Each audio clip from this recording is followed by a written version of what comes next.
Hello and welcome to UPL and AGRA webinar, looking at soil health and carbon farming and asking the critical question, can smallholder farmers afford it? My name is Florent Claire and I'm the head of partnerships for sustainability for Africa and Middle East at UPL. So thank you for joining us in this important discussion as we near closer to the African Union Fertilizer and Soil Health Summits being held in a few months in Dakar. Soil nurtures and provides 95% of the food we eat.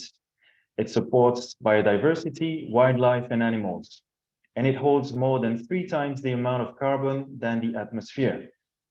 Can you imagine the value of this asset? And yet, the United Nations warn that a third of soil globally has already degraded, losing the chemical and biological qualities that sustain the millions of organisms within it. The situation worsens in Africa, where an estimated 40% of soil are considered severely degraded, with grave consequences on the potential for food production, carbon sequestration, and biodiversity.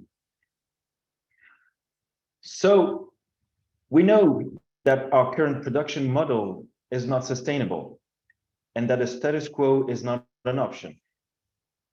Yet, with population set to sharply increase across the continent, there is growing pressure on crop production and food systems.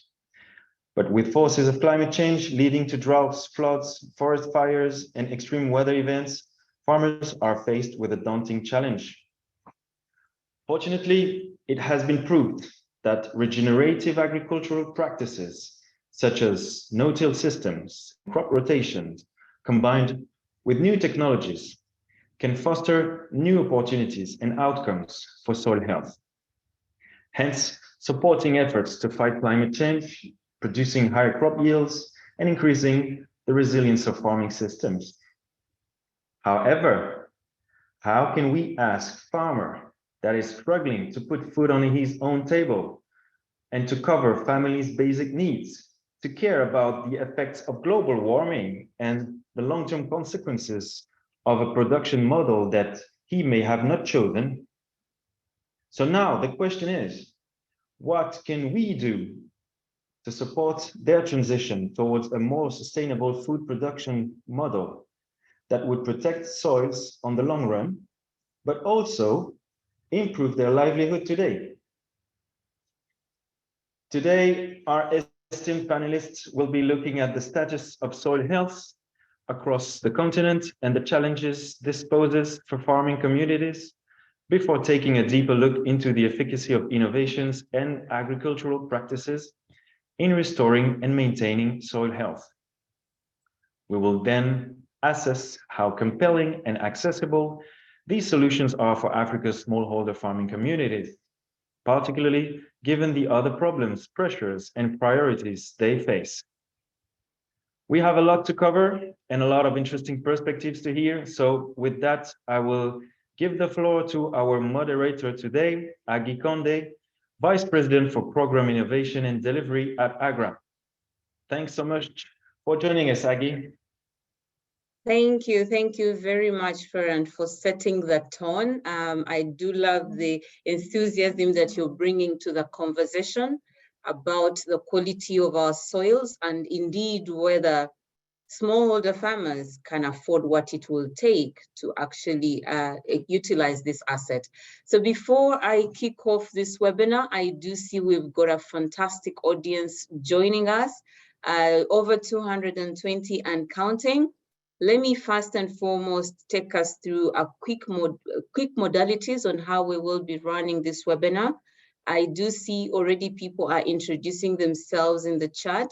Please continue to post your introduction, where you're joining us from, and what is exciting about this topic or any ideas in the Q&A box, please, in the Q&A box and not in the chat. As well, do ensure that you post your questions with a direct reference to who you would like to answer that question as well. So we will have quite a bit of time at the tail end of the conversation to speak to the questions that you will have put in. But like I already say, we do have solutions amidst us. So where you've got a solution, please start with a solution and not a question. Thank you very much. So with that said, my names are Agia Simwekonde. As Florent has introduced me, I will have the honor of moderating this eminent panel that I have right in front of you.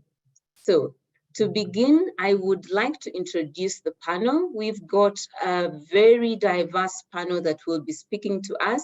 Allow me to start with our very own Bernard Van Loo, who will be speaking to us from the 1CG. Please, can we have the slide up for Bernard's profile? Just give me a quick moment for that. As the slides come through, let me just speak to who the other panels will be. We also have Kevin Ashford, who is also joining us as the Global Technical Development person. And then we've got Elsbeth Klein. I will give you the details later. So allow me to also introduce Hilary Cheriot, also joining us as a farmer representative. So Hilary, you are on the hot seat on this webinar. And later on, we will have Boaz Kezire joining us as well. So seeing that I don't have the slides up, I will introduce you one by one as you come to speak. And I do see that Bernard's slides are coming up. Bernard, without your introduction. So Bernard, if you can put on a full screen for your slide, Bernard will be speaking to us about the current situation on the soil fertility and soil health issue. And he will try and give us a little bit more on the technical details on exactly what it would take for the smallholder farmer on Bernard's screen to ensure that they are responding to the volatility, the complexity, the ambiguity, as well as the uncertainties that they are dealing with. So as you set the tone, Bernard, please bear in mind, I like that you've got a picture of a female farmer on your screen. Do help us understand what it will take for this female farmer to understand all of those complexities and whether indeed they will be able to take up this cost and the time that is required to address the challenges. So over to you, Bernard.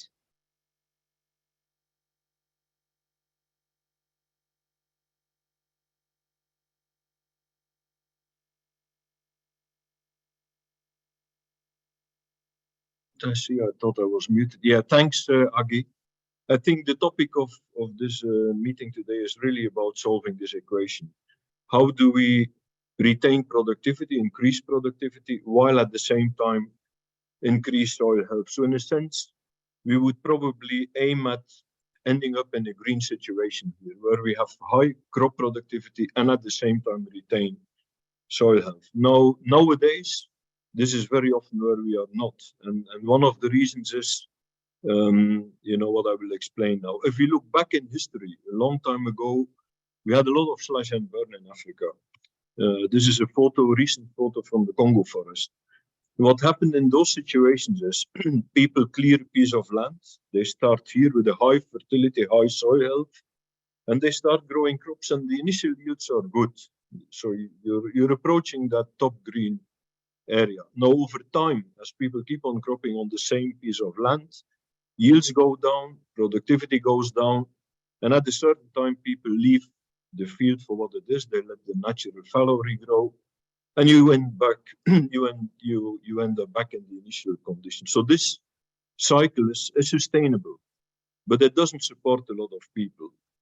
Now, what happened in a lot of areas in Africa due to population pressures, this is, for instance, a situation in Western Kenya, that time to let soil regenerate naturally is no longer there. So people keep on growing crops and productivity and soil health keeps on going down.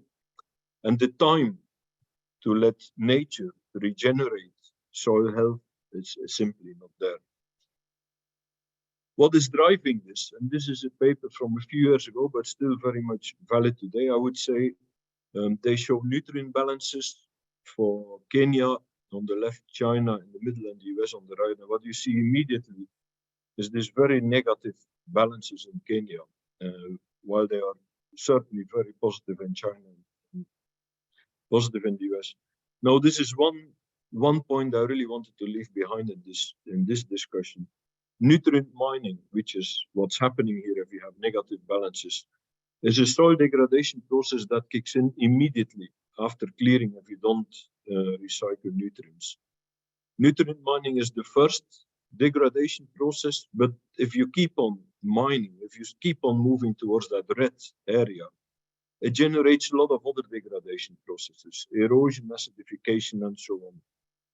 Nutrient mining, of course, can be counteracted by nutrient application, and that's the top line, fertilizer use, which is, of course, much lower in Western Kenya than it is in the other areas. Now, these are data from over 10 years ago. Today, the situation has changed a lot already since the Abuja 2006 meeting.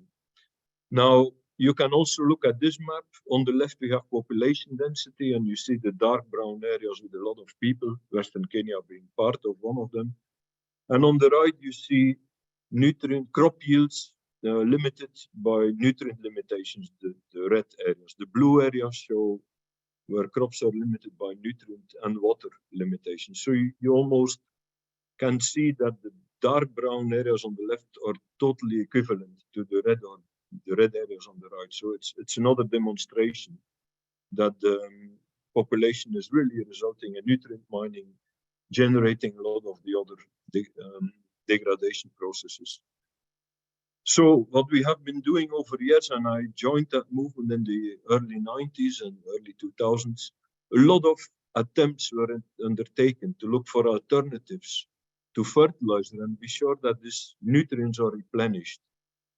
Here are a few covers from a few books that summarize a lot of that early work. And what we've seen is, although technically a lot of those technologies are sound, they do function under research stations and so on, there has been limited to no impact without incentive schemes. And what we've learned over time is that smallholder farmers, they need immediate returns on investment. And immediate means this current cropping season. So of course, a lot of that work, did not result in closing those, in addressing these nutrient mining processes. We've also seen at the same time, if you improve your yields by, for instance, applying fertilizer, we see an increased soil organic carbon content.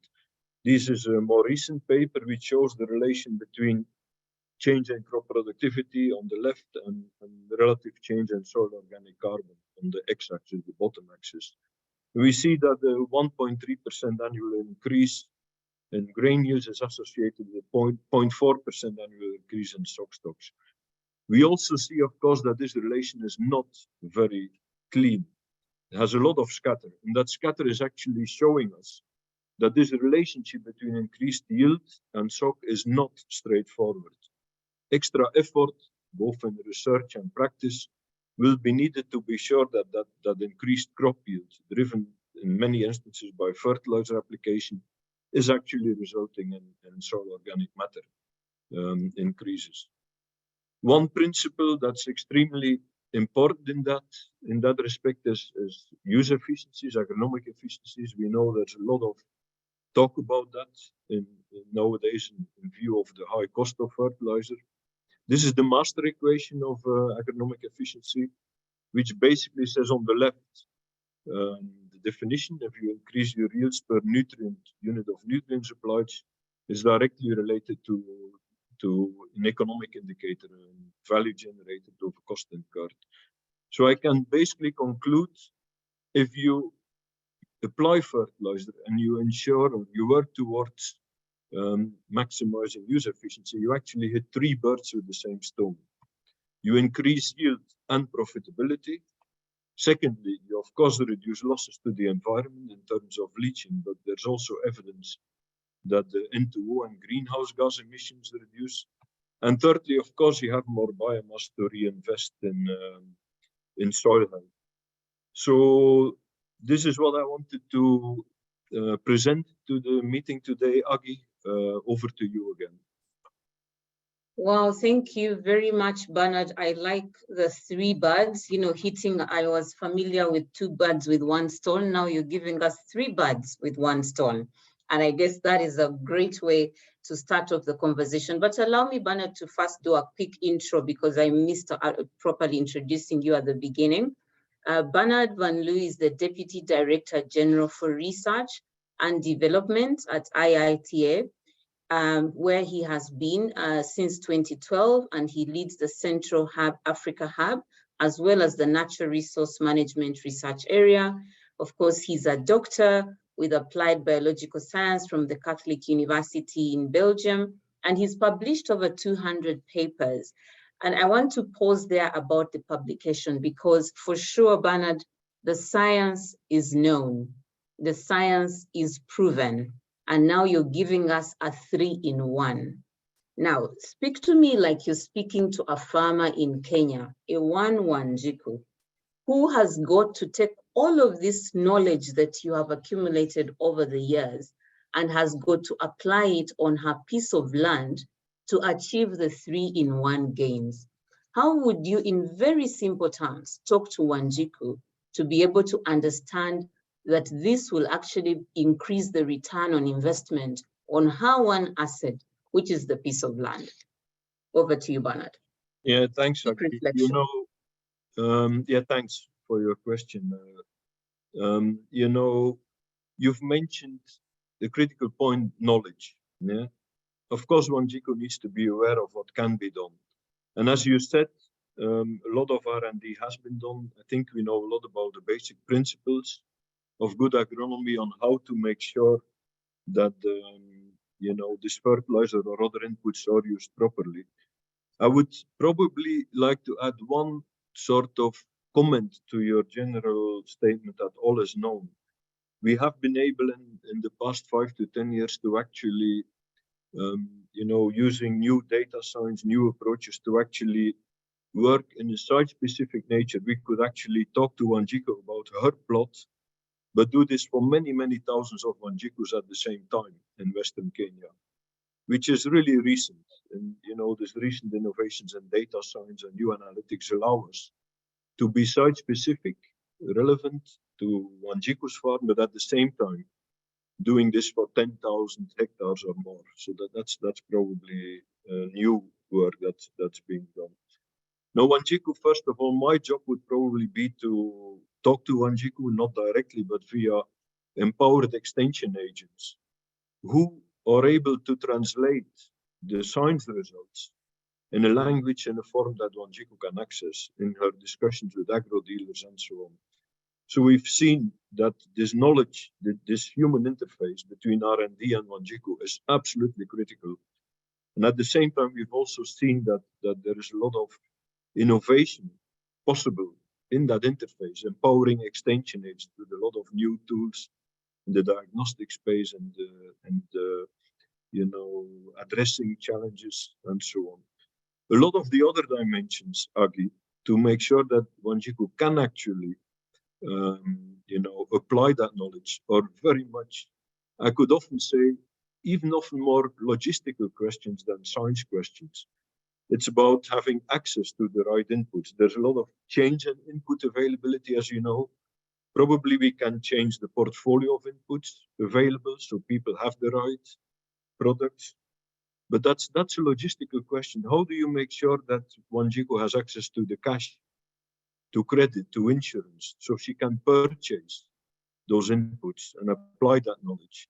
How can she be sure that she can sell that extra produce at a price that she can make some money and reinvest? So a lot of the practical questions, I think, are questions that are equally important, but that fall probably much more into the area of as I said, bundled services, logistics, and so on. So I'll do my best, Aki. I promise you, I'll do my best to be sure we keep on feeding Wanjiku via extension agents with the right tools, methods, and everything that's needed. But I cannot deliver that on my own without working with all the other people on the call who focus on credit and input supply and product delivery and all those other functions that are critical. Over to you, Agi. Wow. No, thank you very much, Bernard. I think I cannot have said it much better than you have said. And this is really what in summary, what I had, and speaking to Wanjiku, is I hear that the knowledge is available, the technology and the data science to mine it, and not only get it delivered to Wanjiku, but we can actually have what we call mass customization is now possible. So we are typically living at a time when so many things that were impossible many years ago are now possible. And what is really holding us back is probably deliberate collaboration as opposed to competition or siloed operations. And now, my next speaker, Kevin, you've got a tough hill, because what Bernard has just said is really the extension system needs to be fixed. And I know that Kevin Ashford, who is the Global Technical Development Lead, Plant and Soil Health at UPL, is a UK farmer's son, so which is excellent. So you were born and bred and raised from a farmer's income, but you are an agronomist. So who else to ask about this? You are an agronomist based out of the UK, but heading the work of soil agronomy in your company using the same technology that actually we've just been talking about. So I would like to set you up and ask my first question to you, Kevin, based on the conversations we have just had and what is now possible.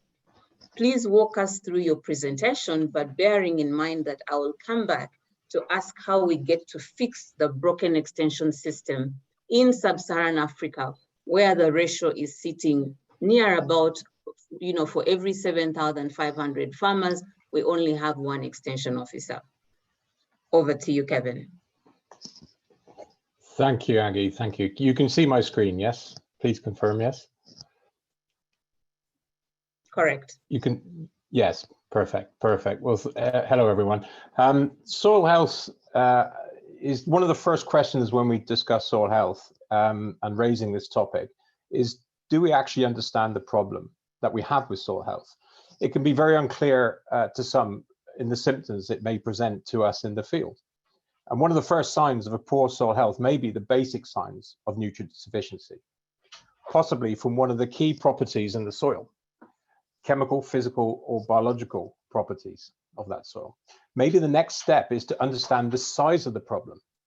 So we need to understand how big is the mountain we need to climb. We refer to this as a ladder in the center of the picture here.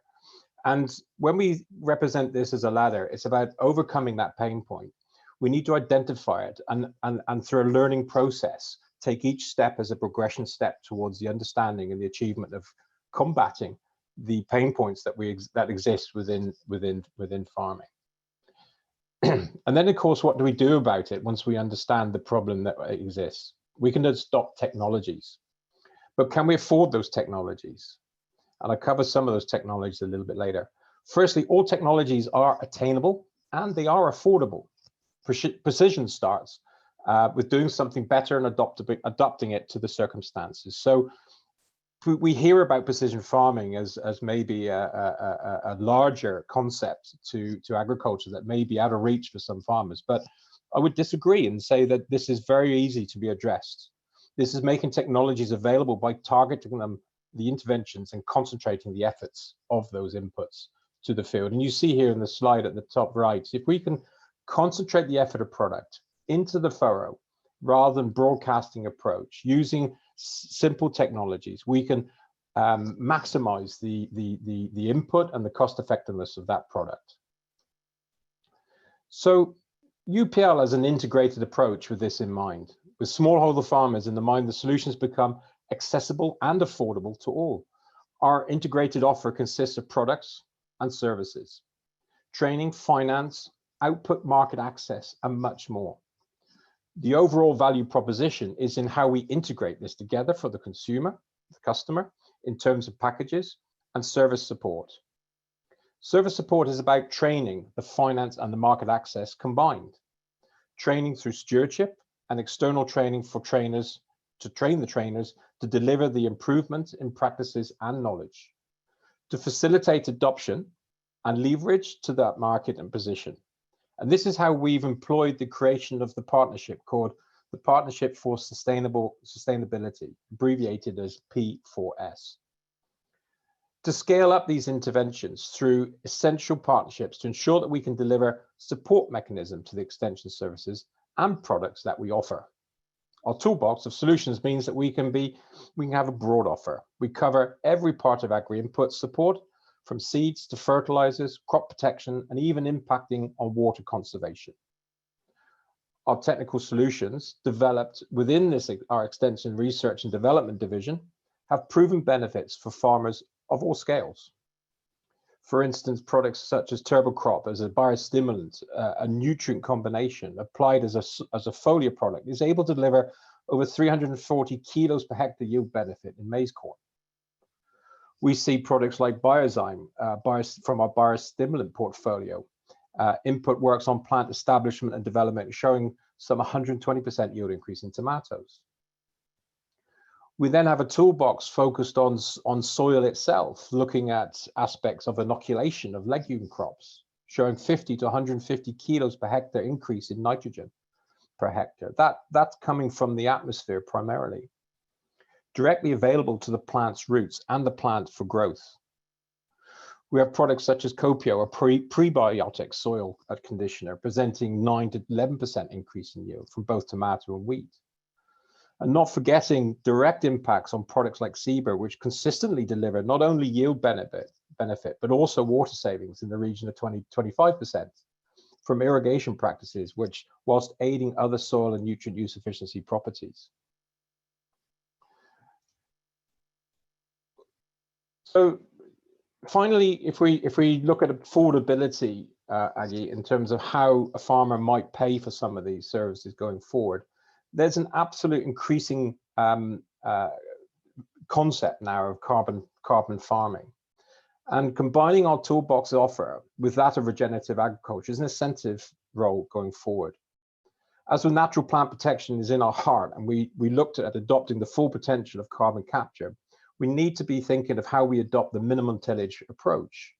We combine that with livestock integration, consider how crop rotation can be expanded, and we need to look at the addition of compost soil amendments or the inclusion of natural cover crops to build that soil organic matter content. So these cover crops all in the way incorporate new thinking of turning good soil practices and farming from a perceived cost to an asset, a carbon credit, a way to generate the income from doing what we know is the way forward for the environment, for the not only the environment, but for farming, for our families and our futures. Some 3.5 tons of CO2 equivalents per hectare per year can be attained by this type of approach. We can become an increasing commodity trader, and this is how we can sort of pass back some of that value back to farmers so they can afford the inputs they require to assist them on their journey. Aggie, that's my presentation. I welcome your questions from that. Thank you. Thank you very much, Kevin. And again, I guess this actually speaks to the question of, that Bernard alluded to, that the technologies are actually with us. And what you are then saying is that the yield gains are actually as well evident already. So my reflective question to you, Kevin, though, is what would it take to then get these technologies not just available, like we've seen, but accessible and affordable to smallholder farmers? So speak to me like you're speaking to, a Ugandan household farmer from northern Uganda, Abeja. What would Abeja have to do to access this? Well, the delivery of the concept really is built from the heart. Most farmers, people that deal and handle their soil and their crops on an everyday basis, they know how much they feel for their environment. They know how much they need to do to improve things. So recognizing what needs to be done is halfway there. Half the job is achieved. It's about giving somebody a tool, a thought, a process, a technique that can mean they can take those basic principles of agriculture, the rotation, the cover crop. These don't take a lot to do. They're in the natural environment of what the farmer does every day. All we do as a company is we offer assistance, okay? Assistance of pace. I mean, some microbial products can take a long time to develop. We can give an injection of pace to that. And like I said in the presentation, precision application means that you do not have to spend vast amounts on commodities, even fertilizers to microbial applications. Deliver them in a precise location, just where the rhizosphere, where the roots are, offers opportunities. So through UPL, we do reach out to extensions, to third-party companies, to organizations to assist in that training and that message. And that's part of what we do every day, Aggie. And you know, I encourage everybody to look inside their own knowledge of farming, to start that process, consider the basics, and then move forward. And we're here to help as much as we can. Thank you very much, Kevin. So that is great to know. So I must remind all of us that we've got a big audience online joining us from most of Sub-Saharan Africa, from Europe, from North America, and we appreciate all of you. So please be reminded that the conversation we are really having is soil health and carbon farming. Can smallholder farmers afford it? So the panel that we have is, you know, walking us through that journey. And I am now delighted to introduce my only female panelist here, who will now be walking us through the other issues. But let me first introduce the CEO of International Fertilizer Association, Alsbeta Klein, who in her role is leading the global fertilizer industry towards helping to feed the world. And we all know the criticality of fertilizer, but in her previous role with IFC and World Bank, she's also been championing conversations around climate, business positioning, as well as renewable energy. So I don't think we could have gotten any better person to speak to us about the role of fertilizer, even within the nuances we are speaking about, as well as the criticism that is coming around fertilizer. So Alsbet, over to you. Aggie, thank you very much. Thank you, AGRA, and thanks to UPL for your kind invite. It's great to be here with you today. So first and foremost, a little bit about IFA. Our mission is to promote efficient and responsible production, distribution, and use of plant nutrients. And this mission is absolutely critical in helping to feed the world sustainably. But having said that, it is time to take a new perspective on soil health. It is essential for achieving our goals of improving food security, health and nutrition, as well as economic development, and also tackling climate change. What we need to realize at our level in this webinar, on the farms, but also at the policymaker level, especially leading to AU Summit, that soils are fundamental to agriculture and food systems because of their roles in the ecosystems. Soil regulate nutrient supply and facilitate nutrient storage, as we heard in soil organic matter. The quality of soil is directly linked to food security and food quality. And after the oceans, soils play a significant role in climate change mitigation. What we need to remember is that healthy soils can store from 1.5 to 4.5 billion tons of CO2 equivalent each year. Soil biodiversity is absolutely essential to nutrient cycling and to water retention. Now, despite these facts, the connection between soil health and human health is often overlooked. And the industry that I represent is committed to preserving and restoring many functions of soil around the world. Soil and ecosystem restoration provides a critical path in transforming the food systems. So it is critical to identify and develop more effective investment opportunities for the farmers.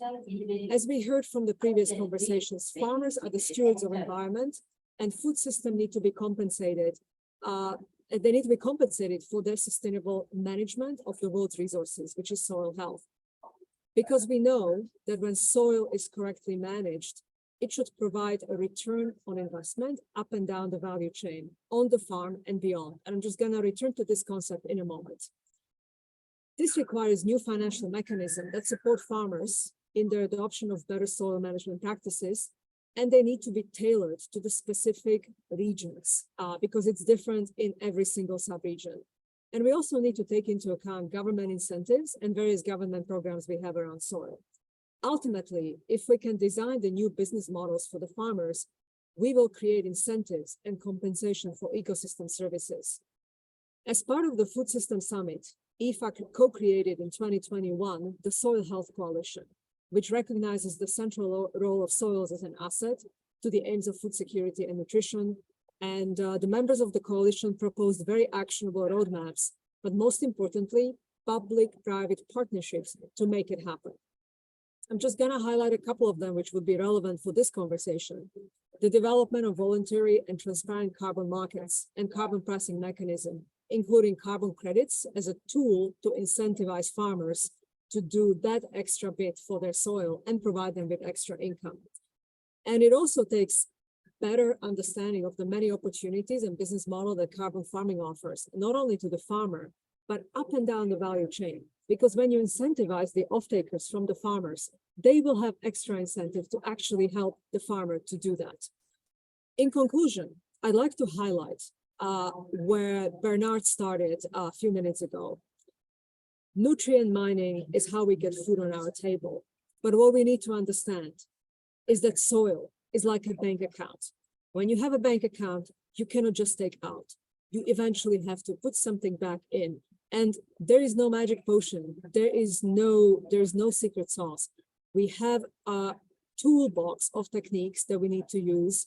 We have to bring those techniques as close to the farmer as possible.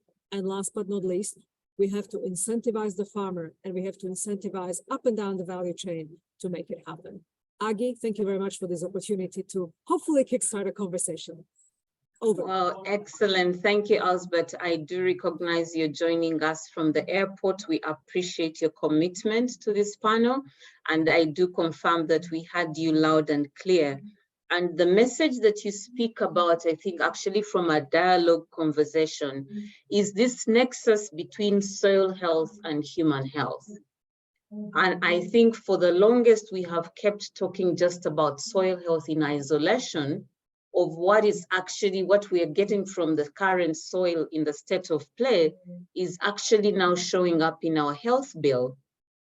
You know, so I think that is a very great conversation. And earlier today, I was speaking to Afia, one of our smallholder farmers out of AGRA in Ghana. So I would like you to help me understand, you know, based on what you already have mentioned here, what do you think are some of the simple things that we could focus on to get Afia to actually look at soil health, because she cares so much on feeding her family, as well as human health, because she cares equally well in terms of the, you know, how healthy her children would be. What would you tell Afia? That's a great question, Agi. So what I would tell Afia is two things. First and foremost, bring in plant nutrients on your farm. Why? Because those plant nutrients are going to end up in your food. You would like to have more protein in your diet. You would like to have a better composition of macronutrients in your own diet. That comes primarily from the plants. Even if you eat meat and even if you eat animal protein, 90% of what we eat starts with a plant, starts with a farm. Eventually animals may eat it, but at the end of the day, it starts on a farm. So feed your plants so that they can feed you. And the second point that I would highlight to her is to use opportunities which are varied in terms of plant nutrients. It is not about whether we do mineral fertilizers, organic matter, this and that. At the end of the day, it's plant nutrients, and it's how effectively and how precisely we fertilize and we bring in those plant nutrients so that we get healthy plants, so that we get healthy diets.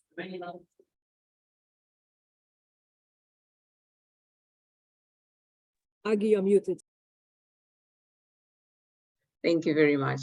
So, you know, I said, you know, you've really hit it on the head, and really the message you're giving us here of feed your plants so that you can actually, I'm just retranslating it, to have smarter children and reduce your cost of healthcare is probably another way of improving livelihood at a household level. And you know what I really hear from your overall conversation is that there's so many things that are happening in parallel and in silo, and we actually do not have the data points to give the smallholder farmer, the policymaker, the entrepreneur that would like to invest the confidence to actually behave and respond to this. What can we do to increase that visibility so that we bring the right investments and behaviors to this whole plant health and soil health conversation? Agi, we've got a unique opportunity, which is AU Summit. AU Summit is an opportunity to specify to policymakers what needs to happen for the smallest of the farmers, smallest of the subsistence farmer in Africa, because helping the smallest subsistence farmer is going to help us feed us all globally. So unique opportunity for the Health Summit to bring in a set of policies and speak to policymakers directly. Second point, allow for the supporting infrastructure so that Africa can not only feed itself, but feed others. Supporting infrastructure means debottlenecking of the ports so that plant nutrients can make it in time. Debottlenecking of infrastructure means that some of the production is produced in Africa for the plant nutrients. And I know our sponsor UPL has a large footprint in Africa. It is about bringing in knowledge and bringing it at the level where the farmer is. So we're not talking about university courses. We're talking about translating it on the smartphone so that farmer in the middle of Nigeria, in the middle of Kenya, can actually read it on their phone and not have to go to school to do that.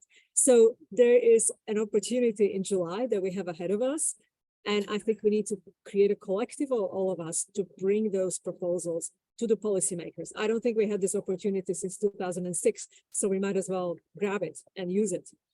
Over to you. Wow. Thank you very much for coming out and being on the forefront of championing and amplifying the voices that are required. And I actually encourage, our audience that is in the room to really familiarize yourselves with what's happening ahead of the AU Summit, because this, if we don't get our voices heard pre-summit or even get our leaders to actually participate with a very clear proposition for smallholder farmers and for all of the work we greatly care about, we will have missed the timing that is required to actually influence this. So thank you very much, Elsbeth. I do hope you're staying with us on the call because I see very many questions coming in the chat. So please do get into the chat, the Q&A, and try and speak to some of those questions. So moving on, and please, audience, I note that we will give you 10 minutes for conversations and additional. So I would like to introduce the only and legal farmer voice that we have on this webinar, Hilary Chiriot. Hilary comes in as the Programs Officer for Eastern Africa's Farmers Federation. And Hilary is a Kenyan agricultural practitioner with over 12 years experience working in the field of crop science, integrated research approach, farmer-related knowledge dissemination and capacity building, land initiatives for development, and drum rolls, please, gender and youth mainstreaming with a climate change approach. So Hilary, you come here to represent the smallholder farmers. And I'm sure you have had all of the opportunities as well as the constraints that remain to get this landed for all of the ladies that have been speaking about, but of course also the male farmers, because I just focus on the ladies. So speak to us about the role that East African Farmers Federation, like all other farmer federations, need to play to actually get this happening where the rubber meets the road. Over to you, Hilary. Yeah, thanks, Angie. That has been very elaborate presentation. Please put your slides on full screen. Yeah. Is that better now? All right. So, so I think the first question we need to ask ourselves is, so who is a smallholder farmer? So, as a representative of farmers, it's important to really understand as we talk about carbon sequestration, as farmers do their priorities. So what are we looking at in terms of the farmer profiles? So the first thing is to look at who is this East African, farmer in the sub-Saharan Africa, who are we talking about? So the first thing is to understand them. So most of the characteristics of the smallholder farmers, so most of them are illiterate. They operate in very small land sizes, of course, of less than 2 acres. They normally use family labor to undertake most of their operations. And the productivity is usually low, given the fact that most of them will be doing a lot of sustainability or subsistence kind of farming. And technology adoption is very low. I hope this actually is in line with, the kind of incomes that they do have. So even if you look at the issues of soil ecosystem conservation, new emerging technologies, so there is limited uptake. The reason why there is limited uptake is because of the challenges of who even, so there is no introduction of the new technology to most of them. And the ones who have do not even have the resources to take up these. So what challenges are farmers facing, the smallholder farmers facing? So they lack the knowledge of the different technologies. So most of them have zero information. There is no training to them, and there are poor extension service mechanisms. If you look at, and I'm happy because this has been mentioned there before, if you look at the ratio of the extension staff to the number of farmers, so you realize, like, for example, in the East African region, a country like Kenya would have one extension staff serving, about 300 plus, or even 900 farmers in some counties. So mostly there is a big challenge here. The other thing is limited focus on implementation rather than generation of strategies. So you find there the strategies are already generated, but if you look at the implementation, there is no clear implementation plan. So there is a missing link between the technology generation and the implementation. Now, secondly, about the soil. So there is a norm in which value chains have already been overdone by the farmers. So you find the contributors of, soil health, for example, certain crops that would maybe offer or cushion the soil against, certain ecosystem degradation. So there are some value chains that have been left aside. For example, the legumes, the orphan crops. So farmers, they are growing these kind of crops that they keep doing it. So how do you break that is the biggest challenge. Then there is limited agricultural land available. So there is continuous tilling of the same land. So anytime they want to move and leave the land that they are tilling on, they then do some encroachment, which again, most governments would have some restrictions. So they are forced to go back to those other land that they've been tilling on. Now, in terms of what is needed for the support of the farmers, so farmers require a lot of capacity building on the importance of the soil ecosystem, technologies on soil health and conservation. There needs to be strategic partnerships, actually to put together the different actors. For example, the research and extension. So we are not seeing a lot of, integration between the technology generator, who is a researcher, and the one who is doing the extension service. And even the people who are supposed to even, provide resources so that then the farmers are able to take this up. So there is a big challenge when it comes to even access to seed, like the seeds of alternative crops, for example. So we are not seeing farmers really accessing that. So as an association then, that represents farmers. So what have we done to do this? So the first thing, so we've introduced what we call the cooperative model. So the cooperative model means you're putting farmers together in a legal registered manner, so that then when you have services, that you're actually cascading them to them, you are able to, have all these farmers, organized in groups. They are able to get some resources. They are able to get some training. So it's about putting them together so that there is an ease, access to service. We've also done a lot of capacity building, of course, through the membership. This is an association of members, registered cooperatives. So we have our own programs of doing this capacity building. Then there is, we've also designed inclusive extension programs. We've also integrated programs with those of soil health. And as I mentioned, out of the programs that we implement, we make sure that we have an inclusive extension program that integrates the already running projects with the ones that are in the new kind of technologies like the soil health, the issues of climate change, food security. So we try and intermarry those ones.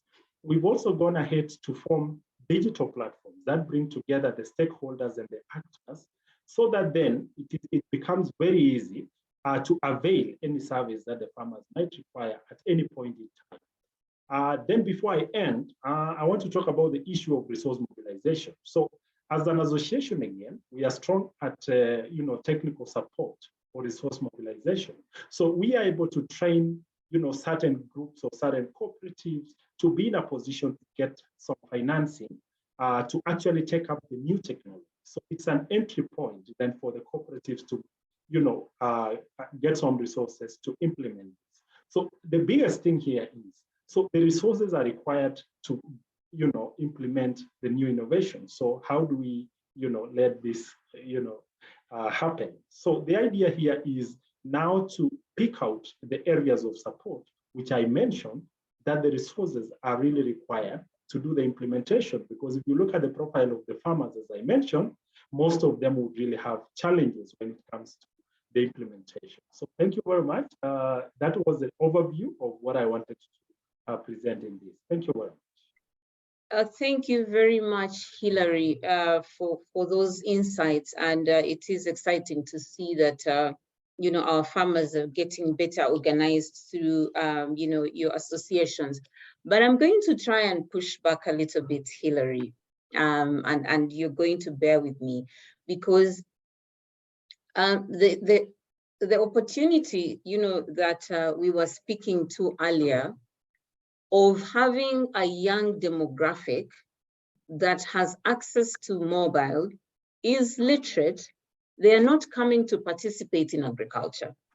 So rather than stay hostage to the 50 plus that you're saying are illiterate, what is the strategic thrust of the associations to actually make farming as a business attractive to young people? Right? Because each of those owners of land, the older generation, have children, and they've taken these children to school through the use of their asset called land. So we've got this opportunity. And what are you doing to solve for this problem amidst the opportunity to feed Africa? Over to you, Hilary. Yeah, thanks. Thanks, Angie. That's an interesting one. So if you look at actually the graphics of the agriculture, so you find the people who are, and the way it's seen in East Africa is that the retired class are the ones who are getting into agriculture. So agriculture is not a career where someone would really want to get at an earlier age. So therefore, so what would be done to do this is to have enhanced business models that have a very clear strategy in terms of the output. So what people would be looking at is how profitable is this venture? So if we are able to have to put together, business models for the specific value chains, that would result in profitability, increased income, better and organized models, then the youth would really be moving towards the agriculture sector. That's number one. Number two is how are we having these youth trained and mentored? So do we have mentorship? So what we've done for that case is to have a platform that would bring together the youth. Then we have this platform, we are able to train them, we are able to build capacity around them. We are able even to go a step extra to even have them attached to certain mentors. We are even, asking them to even develop business plans. And out of that, we even go to the end of the value chain to even ensure that there are formal markets, for their produce. Look at, for example, the avocado, which is now taking lead in terms of the kind of investment. So Hilary, thank you. I guess now you are making, I like now the pivot that you have made, that yes, there's efforts to try and bring the young people into the sector. And that is why I really wanted us to close that. We cannot be able to make agriculture profitable unless we grow the pie of the agriculture sector. We cannot be talking about feeding ourselves or later on feeding the world unless we bring all of these technologies that each of us are sharing in the chat to play at scale at the smallholder farming level. And you, as the Farmers Federation, are the glue that bring all of these things together. So allow me, Hilary, to challenge you and your institution to really see how you can bring all of us together to make agriculture work for young people, because that is really going to be the solution. So as we try to come to an end, there have been a lot of questions in the chat, and thank you, colleagues, that have been answering most of them. A few quick housekeeping. Yes, the slides will be shared with you.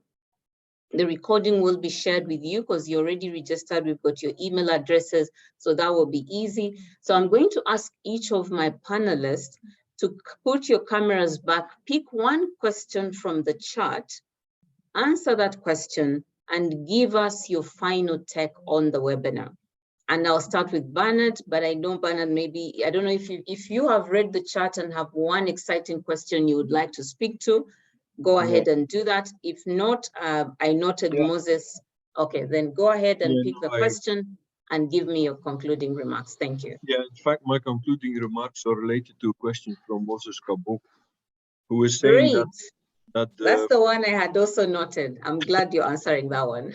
Yeah, exactly. I mean, there's a few comments made that fertilizers have potentially negative effects. No, Moses, that is correct and not correct. You know, like many other products, if they are not used properly, they will have negative effects. So well-managed fertilizer has really not a lot of negative effects, and certainly not some of the things that are being said here. I can provide a lot of evidence on that. I would actually say that the most direct, the most practical route towards increasing soil health in African farming systems is through the extra application of nutrients. And in a lot of situations where there's no more natural fallow land and so on, that will necessarily include fertilizer. But not fertilizer alone. It's fertilizer plus. It's fertilizer plus other amendments that are necessary. Effective biostimulants are an option. Recycled organic residues. They're all options that need to be considered, together with the knowledge on how to use all those products properly. I've referred to extension. To make this happen will require public investment. It will not happen by itself. And I think if you really want to get your returns on investment in the realm of productivity and soil health, there will need to be public investments in this. And I think the upcoming fertilizer summit is excellent to make that case. As Beta said, it's about PPPs. It's about each of us doing our own job properly to make this happen. That was my comment, Agi. Thank you. Thank you very much, Bernard. I do agree with you. So over to you, Kevin. Hi, yeah, there was a couple of interesting questions. One was an anonymous from an anonymous attendee. What, you know, would having nitrogen fixing crops benefit soil naturally and reduce costs? And really, it ties in with another question regarding soil organic carbon and how we measure it. So the two things are somewhat related in the sense that all living matter, roots growing in soil, exudating into soil as it lives and breathes, delivers a degree of carbon. Just the sheer fact of that root living in a soil generates carbon. So everything we do in the rotation, whether it's giving back a nutrient or incorporating that crop as biomass after it's been harvested, builds soil health fundamentally. You know, the worst thing for soil health is not to have a crop growing. So that principle is founded. Then the measurement of soil carbon links back to what we've been doing in Southern Africa currently, where we've generated a project of, as I mentioned in the presentation, for carbon credits, developing that to farms. So measuring that it's an extension project we're trying to develop further into smaller farmer units across Africa as a whole. But that measure of carbon is critical, and it comes back. So I finalized my statement with, it comes back to having a living entity in that field, growing it, monitoring, understanding how it puts a nutrient source and a carbon source back into our soil to benefit us all. Okay. Excellent. Thank you very much. I'll move to you, Alsbeta. Thank you, Agi. I'd like to respond publicly to the question of David Bergvinston, which is, what's the strategy for IFA to encourage and promote soil microbiome in addition to fertilizers? And there was another part of the question. So what is actually critical is that we need to look at innovation. And it is not the fertilizer industry of 1910s and 1920s where Haber-Bosch ruled. We have number of innovation. We have about $29 billion invested just last year in AgTech. And quite a bit of it was invested in soil health, in plant nutrition, and many other parts of the agriculture value chain. So what we need to do is to allow innovation to thrive. And for that, we at IFA set up a platform called Smart and Green, which invites AgTech startups to come and share their experience, and most importantly, get exposure to the large companies so that they can practice what they preach, and so that they have an opportunity to scale up their innovation in the field and make sure that it works. So we invite everyone. We invite companies that do soil microbiome, biologicals, microbials, you name it, organic. Come and bring in your solutions, and together we'll figure it out. Thank you, Agi. Over to you. Thank you very much, Elsbeth. And I thought that, okay, I think, Florent, I will expect you to also make a comment, so you probably put your camera back on. But now, Hilary, over to you. Yeah, thanks, Angie. I think, so the question is also very interesting. This component on whether illiteracy becomes a barrier to extension. Yeah, yes, it's true, because it increases the cost of dissemination. One, because you have to then do a translation to the local language. It would be important to understand that, most of the people who are engaged in, the rural farming, they are usually literate. So this means that if you are to do dissemination of the local language, then you have to translate to that very local language. So that is where the cost goes up. So because I cannot answer all the questions, I just would want to say that Hilary, your time is up. Sorry, I have to rush it. Sorry, we're already at the top of the hour. So Florent, 30 seconds. What's your pick take? Any question that interested you in the chat? Yeah, thank you so much, Agi. I've tried to answer several questions, but I think more than anything, I want to thank everybody, because we were able to show that technologies and practices are available on this continent. They are also accessible and affordable for the farmers. We also need to reinvent our production models and probably work on generating more carbon credits to improve the income and livelihood for farmers as a new source of income. But we need partners to do that. We need more stronger partnerships for better extension services, demonstrations on the field, probably input finance also was mentioned. So I'm really excited to meet all of these partners, including IFA and the African Union, at the upcoming Soil Health and Fertilizer Summit in Dakar. So it was a great conversation, and thank you for that. Thank you very much. Thank you very much, Florent, for this as well. As we conclude, ladies and gentlemen, allow me to thank our panel for an extraordinary performance today. I think the information that was shared was extremely useful and such wise nuggets. This is what I finally heard. I heard that we should never waste a good crisis. I heard that the time is now for all of us to come together and look at the constraints and the challenges as an opportunity to actually make Africa proud by feeding itself and also feeding the world. And to do that, I want to ask all our people on the call two things. Number one, you each have got a public representative in your constituents, in your country, in your district, wherever it is. How much do they appreciate about the whole soil health conversation that we have been having? Give them that knowledge, empower them with the knowledge so that they can be able to speak with us or from an informed position. Number two, the smallholder farmers have only one asset. That is the piece of land we are talking about today.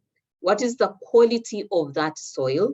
And what is the quality of the food that we are consuming today? If we take time to ask ourselves those basic questions, because we feed ourselves every day 3 times, then soil health will become a priority for all of us. wherever you are participating. So allow me to once again thank this eminent panel from Florent to Bernard, Kevin, Elsbeth, and Hilary for a fantastic delivery this evening. And I do hope this is just a first of very many conversations as we walk towards the AU Summit. So please stand up and be counted, because this is our Africa, this is our food, and we all care. Thank you very much, panel. Kwaheli, those who are traveling, Jenny Masses, and we will share the slides and speak to all the questions that have been posted.